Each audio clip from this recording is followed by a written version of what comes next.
Break ನಂತರ ನೇರ ಮಾತು ಕಾರ್ಯಕ್ರಮಕ್ಕೆ ಮತ್ತೆ ಸ್ವಾಗತ. ಸರ್, ಕನ್ನಡ ಚಿತ್ರರಂಗಕ್ಕೆ ಭಾಳ ದೊಡ್ಡ ಕೊಡುಗೆ ಕೊಟ್ಟಂಥ ಕುಟುಂಬ ಸರ್ ತಮ್ಮದು. ನೀವಿಲ್ಲಿ ಗಳಿಸಿದ್ದಕ್ಕಿಂತ ಕಳ್ಕೊಂಡಿದ್ದೆ ಜಾಸ್ತಿ. ಎಲ್ಲಿ ಲೆಕ್ಕಾಚಾರ ತಪ್ಪಿತು? ಸಿನಿಮಾ ಅನ್ನೋದು 2+2=4 ಅಂತ ಹೇಳೋ ಥರದಲ್ಲಿ ಆಗೋದಿಲ್ಲ. ಲೆಕ್ಕಾಚಾರ ಅನ್ನೋದು ಪ್ರತಿಯೊಬ್ಬರು ಒಂದು ಸಿನಿಮಾ ಮಾಡಬೇಕಾದ್ರೆ ನನ್ನ ಫಿಲಮ್ ಚೆನ್ನಾಗಿ ಹೋಗಬೇಕು, 100 ದಿವಸ ಹೋಗಬೇಕು, ದುಡ್ಡು ಬರಬೇಕು, ಹೆಸರು ಬರಬೇಕು, ಅವಾರ್ಡ್ ಬರಬೇಕು ಅಂತಲೇ ಮಾಡೋದು. ಆದರೆ ಜನ ಅದನ್ನು ಕೆಲವು ಸರಿ ರಿಸೀವ್ ಮಾಡ್ತಾರೆ, ಕೆಲವು ಸರಿ ರಿಸೀವ್ ಮಾಡಲ್ಲ. ಸೊ ಜನದ ತಪ್ಪಿರಲ್ಲ, ಅದು ನಮ್ಮದೇ ತಪ್ಪು. ಒಂದೊಂದು ಸರಿ ನಮ್ಮ ಚಿತ್ರಗಳು ಜನಕ್ಕೆ ಮುಟ್ಟೋದ್ರಲ್ಲಿ ತಪ್ಪಾಗಿರುತ್ತೆ, ಆದರೆ ನಾವು ತಪ್ಪು ಮಾಡಿರ್ತೀವಿ. ಸೊ ಹೀಗಾಗಿ ಕೆಲವು ಕಡೆ ತಪ್ಪಾಗುತ್ತೆ, ಮತ್ತು ಅದನ್ನು ತಿದ್ಕೋತೀವಿ ಮಾಡ್ತೀವಿ. ಇದೇ ಸಿನಿಮಾ. ಯಾರಿಗೆ ಫೇಲ್ಯೂರ್ ಬಂದಿಲ್ಲ? ಈಗ ಸುಭಾಷ್ ಗೈ ಅಂತವ್ರು ಪಿಕ್ಚರ್ ಮಾಡೋಕ್ಕಾಗ್ತಿಲ್ಲ. ಯಾಕೆ ಮಾಡೋಕ್ಕಾಗ್ತಿಲ್ಲ? ಸುಭಾಷ್ ಗೈಗೆ ಸಕ್ಸಸ್ ಇರಲಿಲ್ವಾ? ಮಣಿರತ್ನಮ್ ಈಗ ಕಷ್ಟಪಡ್ತಾ ಇದ್ದಾರೆ. 3-4-5 ಪಿಕ್ಚರ್ ಅವ್ರಿಗೆ ಹೋಗಲಿಲ್ಲ. ಮೊನ್ನೆ ತಾನೇ ಒಂದು ಪಿಕ್ಚರ್ ಚೆನ್ನಾಗೋಯ್ತು, ಬಟ್ ಮತ್ತೆ ಮಾಡೋಕ್ಕಾಗಲಿಲ್ಲ. ಈ ಥರ ಬೇಕಾದಷ್ಟು ಜನಕ್ಕೆ ಇದು ಒಂದು ದೊಡ್ಡ ಹೋರಾಟ. ಪ್ರತಿ ಪಿಕ್ಚರ್ ಮಾಡೋದೇ ಒಂದು ಹೋರಾಟ. ಸೊ ಹಾಗೆ ಮಾಡ್ತಾನೆ ಇರ್ತೀವಿ ಅದರಲ್ಲಿ. ಆಮೇಲೆ ಅಕಾಡೆಮಿಯಲ್ಲಿ ನಿಮ್ಗೆ ಇನ್ನೊಂದು ಹೇಳೋದು ನೋಡ್ರಿ, ಈ ಸರಿ ಇಂಟರ್ನ್ಯಾಷನಲ್ ಫಿಲ್ಮ್ ಫೆಸ್ಟಿವಲ್ನ ಬೆಂಗಳೂರಿನಲ್ಲಿ ಸ್ಟಾರ್ಟ್ ಮಾಡಿ ಬೆಂಗಳೂರಿನಲ್ಲಿ ಮೈಸೂರಿಗೂ ತಗೊಂಡೋಗಿದ್ದೀವಿ. ಮೈಸೂರಿನಲ್ಲಿ ಮುಕ್ತಾಯ ಸಮಾರಂಭ ಅಲ್ಲಿ ಮಾಡ್ತಾಯಿದ್ದೀವಿ. ಆಮೇಲೆ ಫಿಲಮ್ ಡಿವಿಷನ್ನಲ್ಲಿ ಇದುವರೆಗೂ ಕನ್ನಡದವರಿಗೆ ಡಾಕ್ಯುಮೆಂಟ್ರೀಸೇ ಕೊಡ್ತಿರಲಿಲ್ಲ, ಯಾರೋ ಒಬ್ರಿಗೋ ಇಬ್ರಿಗೋ ಕೊಡ್ತಿದ್ರು. ಈಗ ನಾವು ಅಕಾಡೆಮಿಯಿಂದ ಅವ್ರ ಹತ್ರ ಟೈಅಪ್ ಮಾಡಿ, ನಾವು ಅಕಾಡೆಮಿಯಿಂದ ರೆಕಮೆಂಡ್ ಮಾಡಿ ಸುಮಾರು 14 ಲಕ್ಷ ರೂಪಾಯಿ ಒಂದು 8 ಜನಕ್ಕೆ ಸಿಗೋ ಥರದ್ದೊಂದು ಯೋಜನೆ ಆಲ್ರೆಡಿ ಮಾಡಿದ್ದೀವಿ. ಆಮೇಲೆ ಈ ಸರಿ ಕನ್ನಡ ಪೆನೋರಮಾ ಅಂತ ಒಂದು ಫೆಸ್ಟಿವಲ್ನಲ್ಲಿ ಮಾಡ್ತಾಯಿದ್ದೀವಿ. ಸುಮಾರು 10-12 ಪಿಕ್ಚರ್ಗಳನ್ನ ಒಂದು ಪ್ಯಾಕೇಜ್ ಮಾಡಿ.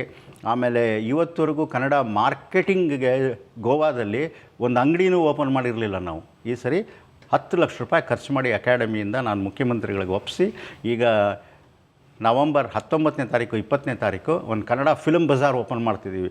ಮೊನ್ನೆ ಅದ್ರ ಬಗ್ಗೆ ಕರೆದು ಎಲ್ಲರಿಗೂ ಒಂದು ಎಜುಕೇಷನ್ ಥರ ಕೊಟ್ಟು NFDCಯಿಂದ ನಿಮ್ಮ ಪಿಕ್ಚರ್ಗಳನ್ನ ಹ್ಯಾಕ್ ತೊಗೊಂಬರ್ಬೇಕು, ಹ್ಯಾಕ್ ತಗೊಂಡು ಮಾರಬೇಕು, ಅದನ್ನು ಸಬ್ಟೈಟ್ಲಿಂಗ್ ಹೆಂಗಿರಬೇಕು, ಸ್ಕ್ರೀನಿಂಗ್ ಏನು ಮಾಡಬೇಕು ಅಂತ ಅದ್ರದ್ದೊಂದು ಶಿಬಿರ ಮಾಡಿ ಹೆಂಗೆ ನೀವು ಪ್ರೆಸೆಂಟ್ ಮಾಡ್ಕೋಬೇಕು ಇಂಟರ್ನ್ಯಾಷನಲ್ ಲೆವೆಲಲ್ಲಿ ಮಾಡಬೇಕು. ಇಲ್ಲದ್ರೆ ಬರೀ ನಮ್ಮ ಮನೆಯಲ್ಲೇ ಇಟ್ಕೊಂಡಿದ್ರೆ ಏನು ಪ್ರಯೋಜನ? ಅದಕ್ಕೆ ಈಗ ಒಂದು ದೊಡ್ಡ ವೇದಿಕೆಯನ್ನು ಸೃಷ್ಟಿ ಮಾಡಿಕೊಟ್ಟಿದ್ದೀವಿ. 19ನೇ ತಾರೀಕು ನವಂಬರು ಅದರದ್ದು ಉದ್ಘಾಟನೆ ಮಾಡ್ತಾಯಿದ್ದೀವಿ. ನೀವು ಅಷ್ಟು ಒಳ್ಳೊಳ್ಳೆ ಚಲನಚಿತ್ರಗಳನ್ನ ಕೊಡುಗೆ ಕೊಟ್ಟಿದ್ದೀರಿ.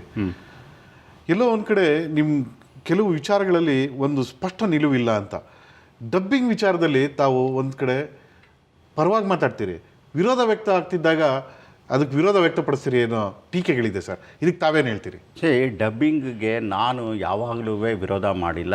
ಆಮೇಲಿಂದ ಡಬ್ಬಿಂಗ್ ನಾನು ಮಾಡೋದಿಲ್ಲ ಅಂತ ಕ್ಲೀನಾಗಿ ಹೇಳ್ಬಿಟ್ಟಿದ್ದೀನಿ. ಬೇರೆಯವ್ರು ಏನು ಮಾಡ್ಕೋತಾರೆ, ಇವಾಗ ಏನಾಗಿದೆ ಅಂದರೆ ಟೈಮ್ ಚೇಂಜ್ ಆಗ್ತಾ ನಾವು ಚೇಂಜ್ ಆಗ್ತಾ ಹೋಗಬೇಕಾಗುತ್ತೆ.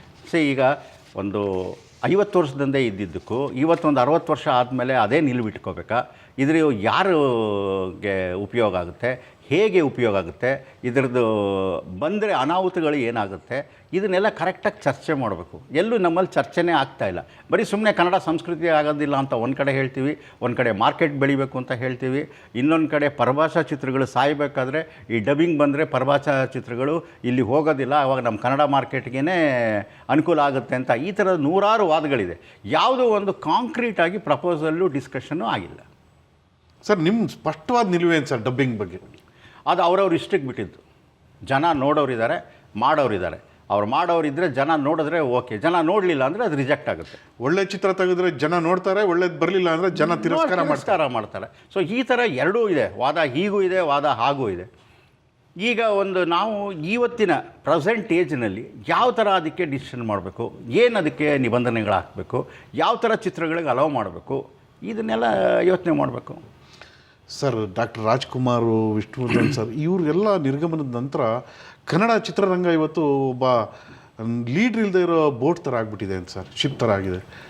ಈ ಎಲ್ಲ ಪೋಖ್ರಿಗಳೆಲ್ಲ ತಮಗೆ ತೋಚದಂತೆ ಹೇಳಿಕೆಗಳನ್ನ ಕೊಡೋದು, ತಾವೇ ಇದನ್ನು ಡೈರೆಕ್ಟ್ ಮಾಡ್ತಿದ್ದೀವಿ ಏನೋ ಅನ್ನೋ ಮಟ್ಟಿಗೆ ವಾತಾವರಣ ಶುರುವಾಗಿದೆ ಸರ್. ಇದಕ್ಕೆ ಏನು ಪರಿಹಾರ ಏನು ಸರ್ ಇದಕ್ಕೆ?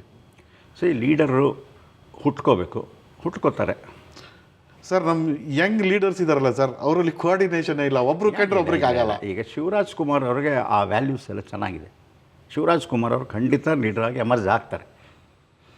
ನನಗೆ ಒಂದು ಇದು ದರ್ಶನ್ ಅವರು ಆಗ್ಬೋದು, ಸುದೀಪ್ ಅವರು ಆಗ್ಬೋದು, ಯಾಕೆಂದರೆ ಅವ್ರಿಗೆಲ್ಲ ಒಂದು ಕೆಪಾಸಿಟಿ ಇದೆ ಸರ್. ಆದರೆ ಏನಾಗುತ್ತೆ ಒಂದೇ ಫೋರಮಲ್ಲಿ ನಿಂತು ಒಂದೇ ದನಿಯಾಗಿ ಮಾತಾಡುವ ಏನಾಗಿದೆ ಅಂತ ಅದರಲ್ಲಿ ನಮ್ಮ ಇಂಡಸ್ಟ್ರಿ ತಪ್ಪಿದೆ. ನಾವು ಅವ್ರನ್ನ ಸೇರಿಸ್ತಾ ಇರಬೇಕು. ಈಗ ಮೊನ್ನೆ ಕಳಸಾ ಬಂಡೂರಿಗೆ ಹೋಗಿದ್ವಿ. ಸೊ ಎಲ್ಲರೂ ಬಂದಿದ್ದರು. ಯಾಕೆ ಬಂದಿರಲಿಲ್ಲ? ನಾವು ಆ ಥರ ಆಪರ್ಚುನಿಟಿನ ಕ್ರಿಯೇಟ್ ಮಾಡಿ ಅವ್ರನ್ನ ಸೇರಿಸ್ತಾ ಇರಬೇಕು. ನಾವು ಆ ಕಂದಕ ಸೃಷ್ಟಿಯಾಗಕ್ಕೆ ಬಿಡಬಾರ್ದು. ಅದು ನಮ್ಮ ಚಿತ್ರರಂಗದ ಒಂದು ಸರ್, ಇನ್ನೊಂದು ಕಡೆ ಆಗಬೇಕು. ನಿರ್ದೇಶಕರನ್ನು ಕಂಡ್ರೆ ನಿರ್ಮಾಪಕರ ಸಂಘಕ್ಕಾಗಲ್ಲ, ನಿರ್ಮಾಪಕರ ಸಂಘ ಕಂಡ್ರೆ ಕಲಾವಿದರ ಸಂಘಕ್ಕಾಗಲ್ಲ, ಇವರೆಲ್ಲರ ವಿರುದ್ಧ ಕಾರ್ಮಿಕರ ಸಂಘ, ಒಂದು ಸಮನ್ವಯ ಅನ್ನೋದೇ ಇಲ್ವಲ್ಲ ಸರ್? ಇಲ್ಲ, ಅದೇನಾಗಿದೆ ಅಂತ ಹೇಳಿದ್ರೆ ಯಾವುದೋ ಒಂದೋ ಎರಡು ಚಿಕ್ಕ ವಿಷಯಗಳಲ್ಲಿ ಆಗಿರ್ಬೋದು. ಇವನ್ನ ಇನ್ ಜನರಲ್ಲಾಗಿ ನಾವೆಲ್ಲ ಒಂದೇ. ಯಾರೂ ಆ ಥರ ಒಂದು ಡೈರೆಕ್ಟಾಗಿ ಒಬ್ರಿಗೊಬ್ಬರು ಏನೆಸ್ ಮಾಡ್ಕೊಂಡು ಹೋಗಲ್ಲ. ಯಾವುದೋ ಒಂದು ಪರ್ಟಿಕ್ಯುಲರ್ ಇನ್ಸಿಡೆಂಟಲ್ಲಿ ಒಂದು ಹೆಚ್ಚು ಕಡಿಮೆ ಆಗಿರ್ಬೋದು. ವಿನ ಇನ್ ಜನರಲ್ಲಾಗಿ ತೊಗೊಂಡಾಗ ಅದು ಯಾರಿಗೂ ಆ ಥರದ್ದು ಇಂಡಸ್ಟ್ರಿನಲ್ಲಿ ಎಲ್ಲರೂ ಒಗ್ಗಟ್ಟಿದ್ದೇ ಇದೆ. ಈಗ ಮೊನ್ನೆ ತೋರಿಸ್ಬಿಟ್ಟಿದ್ದೀವಿ ಒಗ್ಗಟ್ಟು ಕಳಸಾ ಬಂಡೂರು. ಇದರಲ್ಲಿ ಹೇಗೆ ಒಂದು ಗೋಕಾಕ್ ಚಳುವಳಿ ಆದಮೇಲಿಂದ ಆ ಥರ ಒಂದು ಮ್ಯಾಸಿವ್ ಪ್ರೊಸೆಷನ್ ಕೊಟ್ಟಿದ್ದು ಎಂಟೈರ್ ಇಂಡಸ್ಟ್ರಿಯಿಂದ. ಅಲ್ಲಿ ಎಲ್ಲ ಇದ್ದರು. ಅಲ್ಲಿ ಕಾರ್ಮಿಕರಿದ್ದರು, ನಿರ್ದೇಶಕರಿದ್ದರು, ನಿರ್ಮಾಪಕರಿದ್ದರು, ನಟರಿದ್ದರು, ಎಲ್ಲ ಇಂಡಸ್ಟ್ರಿನೇ ಅಲ್ಲಿತ್ತು. ಅದರಿಂದ ಆ ಥರದ್ದು ಆಪರ್ಚುನಿಟಿಗಳು ನಾವು ಕ್ರಿಯೇಟ್ ಮಾಡ್ಕೋಬೇಕು. ಸರ್, ಇನ್ನೊಂದು ಮಾತಿದೆ ಸರ್. ಈ ಮೀಟ್ರ್ ಬಡ್ಡಿ ದಂಧೆಯವರು ಚಲನಚಿತ್ರರಂಗಕ್ಕೆ ಕಾಲಿಟ್ಟ ಮೇಲೆ ಇಲ್ಲಿನ ವ್ಯವಸ್ಥೆ ಬದಲಾವಣೆ ಆಗೋಯ್ತು. ಯಾರ್ಯಾರ ಕೈಗೋ ಚಿತ್ರರಂಗದ ಚುಕ್ಕಾಣಿ ಸಿಗೋ ಥರ ಆಗ್ಬಿಟ್ಟಿದೆ.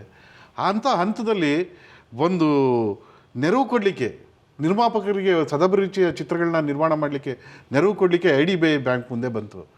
ಒಂದು ಪರಿಶೀಲನಾ ಸಮಿತಿ ಅಂತ ಮಾಡ್ತು. ಅದಕ್ಕೆ ತಮ್ಮನ್ನೇ ಅಧ್ಯಕ್ಷರನ್ನಾಗಿ ಮಾಡಿದ್ರು. ತಾವೇ ಡಿಫಾಲ್ಟರ್ ಆಗಿಬಿಟ್ರೆ ಏನು ಸರ್ ಕತೆ? ಡಿಫಾಲ್ಟ್ ಅಂತ ಹೇಳಿದ್ರೆ, ನನ್ನ ಚಿತ್ರ ಪೂರ ನಾನು ಮುಗಿಸಿ 8 ಕೋಟಿ ಹಾಕಿ ಮಾಡಿದ್ದೀನಿ ಚಿತ್ರ. ಅವ್ರು ಕೊಟ್ಟಿರೋ 3 ಕೋಟಿಲಿ ಸಿನಿಮಾ ಆಗಿಲ್ಲ. ಆವತ್ತಿನ ನನ್ನ ಚಿತ್ರದ ಕಾಸ್ಟ್ 8 ಕೋಟಿ, ನಾನು 5 ಕೋಟಿ ಹಾಕಿದ್ದೀನಿ. ಸೊ ಈ ವ್ಯಾಪಾರ ನಮಗೆ ನಮ್ಮ 8 ಕೋಟಿ ಲೆವೆಲಿಗೆ ಬಂದಿಲ್ಲ. ನಾವು ಇವತ್ತು ಅವ್ರ ಹತ್ರನೂ ಸೆಟಲ್ಮೆಂಟ್ಗೆ ನೆನ್ನೆ ಕೂಡ ನಾನು ಕಾಗದ ಬರೆದು ಅವ್ರಿಗೆ DDನೂ ಕಳಿಸಿದ್ದೀನಿ. ನಮ್ಮದು ಇಷ್ಟು ಆಫರ್ ಇದೆ ಅಂತ. ಈ ಆಫರಿಗೆ ನಡೀತಾ ಇದೆ ಅಷ್ಟೇ. ಅಲ್ಲಿ ಯಾರೂ ನಾವು ಮೋಸ ಮಾಡೋದಾಗಲಿ ದುಡ್ಡು ತಿನ್ಕೊಂಡಾಗಲಿ ಹೋಗಿಲ್ಲ.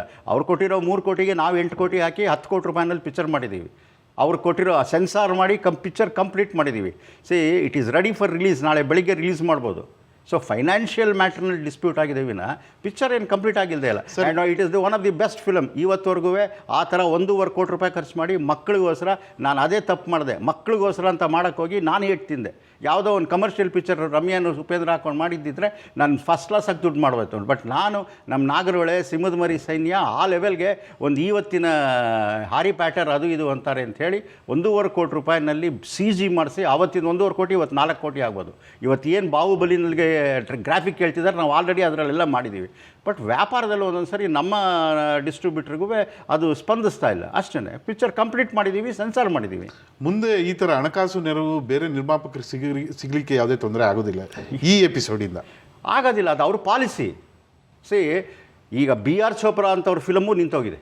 ಬಿಕಾಸ್ ಆ IDBIನಲ್ಲಿ ಕೆಲವು ಅಧಿಕಾರಿಗಳ ಒಂದು ಸೆಟಲ್ ಮಾಡೋಕ್ಕೆ ಅವರು ಮುಂದೆ ಬರದೇ ಇರೋದ್ರಿಂದ ಬೇಕಾದಷ್ಟು ಜನಕ್ಕೆ ಆ ಥರ ಆಗಿದೆ. ಸುಮಾರು 40 ಪಿಕ್ಚರಿಂದ 70 ಪಿಕ್ಚರ್ ನಿಂತಿದೆ.